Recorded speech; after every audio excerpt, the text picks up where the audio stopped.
Hi, welcome back to the channel. In today's episode, I want to talk to you about what's happening to oil prices because something quite unusual is going on right now.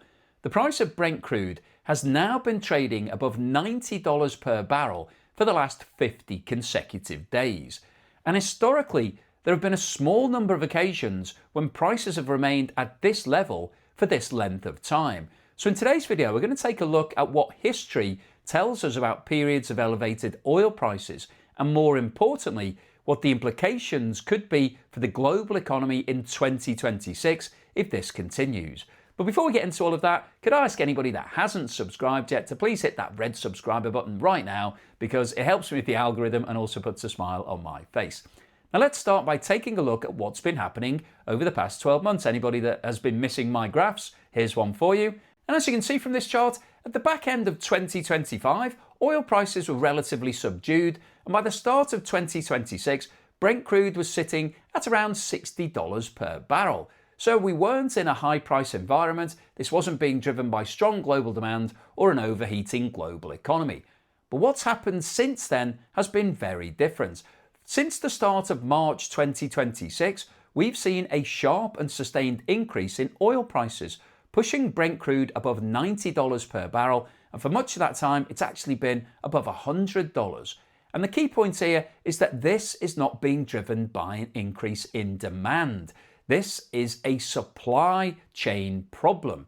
The main issue has been the disruption to global oil routes, particularly the Strait of Hormuz, which is one of the most important shipping lanes in the world for oil. A significant proportion, around 20% of the global oil supply, flows through that route every single day, and when there are disruptions or even just heightened risks, it's had an immediate impact on prices.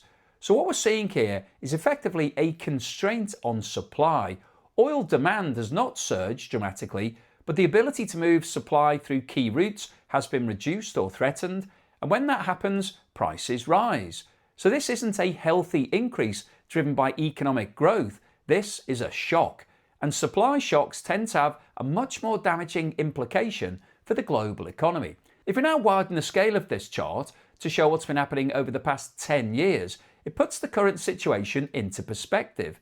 Over the last 10 years, oil prices have moved around a lot, but sustained periods above $90 have actually been relatively rare. The most notable exception was immediately following Russia's invasion of Ukraine. That event triggered a major disruption to global energy markets. Russia is one of the world's largest exporters of oil and gas, and when the sanctions were introduced, supply chains were disrupted, particularly in Europe, and prices rose sharply. Brent crude moved above $90 and above $100 and stayed elevated for several months. That period contributed to a surge in global inflation, which forced central banks to raise interest rates aggressively.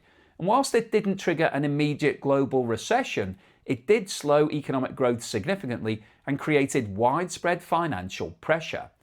Outside of that period, sustained prices above $90 have been uncommon over the last decade, which is why what we're seeing now really stands out. If we now go back further in history, there are only a handful of periods when oil prices have remained elevated for extended periods of time. One of those was the period associated with what's called the Arab Spring.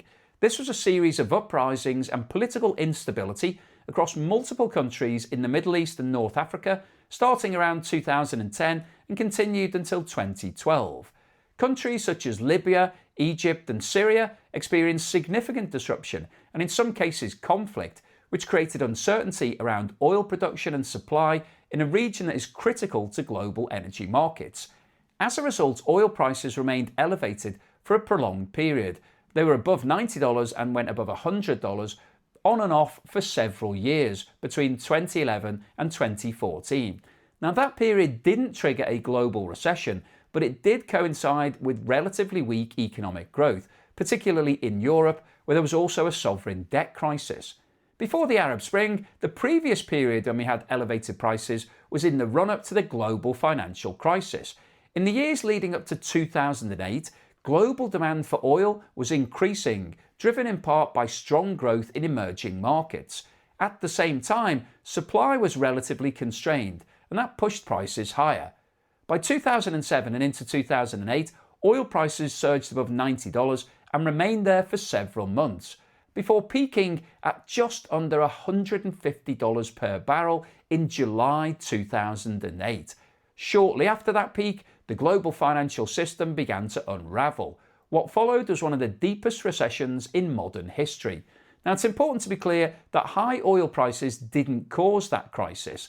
The underlying issues were in the financial system, particularly the US housing market and the banking sector. However, high oil prices added to the pressure. They reduced disposable income, increased costs for businesses, and weakened economic resilience. So when the crisis hit, the global economy was already under strain. If we go back even further, we then come to the oil shocks of the 1970s. One of the key events here was the 1973 oil crisis. This was triggered by the Yom Kippur War in October 1973. In response to Western support for Israel, several Arab oil-producing nations acted through OPEC, imposing an oil embargo on countries such as the United States. This dramatically reduced the supply of oil to global markets.